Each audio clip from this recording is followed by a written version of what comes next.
വഖഫ് ഭേദഗതി ബിൽ രാഷ്ട്രപതി ഒപ്പിട്ടതോടുകൂടി നിയമമായി നമ്മുടെ രാജ്യത്ത് വന്നിരിക്കുന്നു എന്ന സുപ്രധാന റിപ്പോർട്ട് കഴിഞ്ഞ ദിവസം വന്നിരുന്നു. ഇതിനെ തുടർന്ന് മുസ്ലിം വ്യക്തി നിയമ ബോർഡ് കോടതിയെ സമീപിക്കാൻ ഒരുങ്ങുകയാണ്. മുസ്ലിം ലീഗ് അടക്കമുള്ളവർ കോടതിയെ സമീപിക്കുന്നുണ്ട്. എന്നാൽ കൂനിന്മേൽ കുരു പോലെ ഇപ്പോൾ കോടതി ഒരു കാര്യം പറഞ്ഞിട്ടുണ്ട്. ഇത് കർണാടക ഹൈക്കോടതിയാണ് പറഞ്ഞിരിക്കുന്നത്. ഈ രാജ്യത്ത് ഏകീകൃത സിവിൽ കോഡിന്റെ ആവശ്യം ഉണ്ട്. അതുകൊണ്ട് എത്രയും വേഗം അതിനുള്ള നടപടികൾ തുടങ്ങണമെന്നാണ് കർണാടക ഹൈക്കോടതി ഇപ്പോൾ പറഞ്ഞിരിക്കുന്നത്. നമുക്കറിയാം, പൗരത്വ നിയമ ഭേദഗതി വന്നപ്പോൾ രാജ്യത്തെ ജനങ്ങളെ മതം പറഞ്ഞ് വിഭജിക്കാൻ ശ്രമിക്കുന്നു എന്ന് പറഞ്ഞായിരുന്നു ഇവറ്റകളുടെ കൂട്ടക്കരച്ചിൽ. എന്നാൽ യൂണിഫോം സിവിൽ കോഡ് കൊണ്ടുവന്നാലാകട്ടെ മതമില്ലാതെ ഇവരെ ഒന്നിപ്പിക്കുന്നു എന്നുള്ളതായിരിക്കുമോ ഇവരുടെ കൂട്ടക്കരച്ചിൽ എന്നുള്ളതാണ് നമുക്ക് സുപ്രധാനമായിട്ടും നോക്കിക്കാണേണ്ട ഒരു സംഭവം എന്ന് പറയുന്നത്. എന്ത് രാജ്യത്ത് കൊണ്ടുവന്നാലും ഇത് എന്നെ തന്നെ ഉദ്ദേശിച്ചാണ്, എന്നെ മാത്രം ഉദ്ദേശിച്ചാണ് എന്നുള്ള ഇവരുടെ ആറ്റിറ്റ്യൂഡ് കാരണം രാജ്യത്ത് ഒരു നിയമവും പാസ്സാക്കാത്ത അവസ്ഥയാണ് എന്നാണ് സത്യം പറഞ്ഞാൽ സോഷ്യൽ മീഡിയയിലൊക്കെ സംസാരം. ഏകീകൃത സിവിൽ കോഡ് UCC സംബന്ധിച്ചൊരു നിയമം പാസ്സാക്കാൻ ശ്രമിക്കണമെന്ന് കർണാടക ഹൈക്കോടതി പാർലമെന്റിനോടും സംസ്ഥാന നിയമസഭകളോടും അഭ്യർത്ഥിച്ചിരിക്കുകയാണ്. ഇത് കോൺഗ്രസ് ആണ് ഭരിക്കുന്നത് എന്ന് ആലോചിച്ച് നോക്കണം. കോൺഗ്രസ് ഇത്തവണ അക്ഷരാർത്ഥത്തിൽ വെട്ടിലായി എന്നുള്ള കാര്യത്തിലും തർക്കമില്ല. ഇത് ഇന്ത്യൻ ഭരണഘടനയുടെ ആമുഖത്തിലെ തത്വങ്ങളുടെ ലക്ഷ്യങ്ങൾ യഥാർത്ഥത്തിൽ കൈവരിക്കാൻ സഹായിക്കുമെന്ന് പറയുന്നു.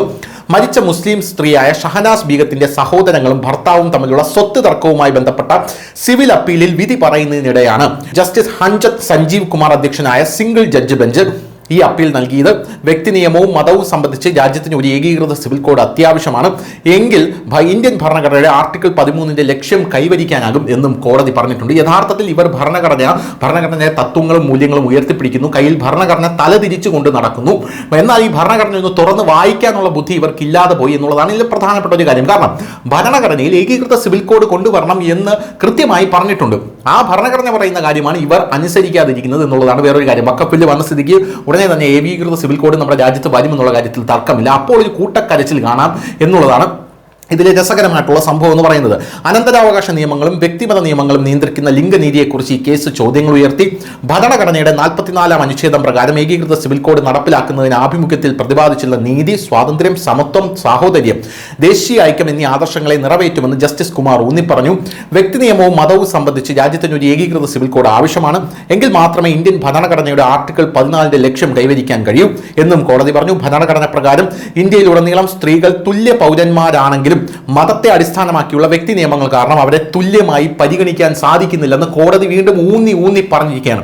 വഖഫ് ഭേദഗതി ബില്ല് വന്നപ്പോൾ ഇവരുടെ പ്രധാനപ്പെട്ട ഒരു പ്രശ്നം എന്ന് പറയുന്നത് ഇവരുടെ വഖഫ് ഭേദഗതി ബില്ലിൽ മറ്റ് കാര്യങ്ങളല്ല, അതിൽ ഇവരുടെ കൗൺസിലിൽ 2 സ്ത്രീകളെ അനുവദിച്ചു എന്നുള്ളതാണ് ഇവരുടെ ഏറ്റവും സുപ്രധാനമായിട്ടുള്ള പ്രശ്നം. പുരുഷ മേൽക്കോയ്മ അങ്ങേയറ്റം കൊടികുത്തി വാഴുന്ന ഒരു മതസമൂഹത്തിനിടയിൽ 2 സ്ത്രീകൾ പുരുഷന്മാരുള്ള ഒരു കൗൺസിലിൽ കയറിപ്പറ്റുക എന്ന് പറഞ്ഞാൽ അത് അനുവദിക്കാൻ കഴിയാത്തൊരു കാര്യമാണ് എന്നുള്ളതും കൂടെയാണ് ഇവരുടെ പ്രധാനപ്പെട്ട വഖഫ് ഭേദഗതി ബില്ലിനെ എതിർക്കാനുള്ള പ്രധാനപ്പെട്ട കാരണം. അതിന് ചുവട് പിടിച്ചുകൊണ്ടാണ് യഥാർത്ഥത്തിൽ കേരളത്തിലുള്ള കോൺഗ്രസും കമ്മ്യൂണിസ്റ്റുകാരും ഇവിടെ വനിതാ മതിൽ കെട്ടിയും നവോത്ഥാന മതിലുകൾ കെട്ടിയും യോനി കവാടം കെട്ടിയും സ്ത്രീകളുടെ ഉന്നമനത്തിന് വേണ്ടി പ്രവർത്തിക്കുന്ന ഇവർ ആ ബില്ലിനെ എതിർക്കുന്നത് എന്നും വേറൊരു കാര്യമാണ്.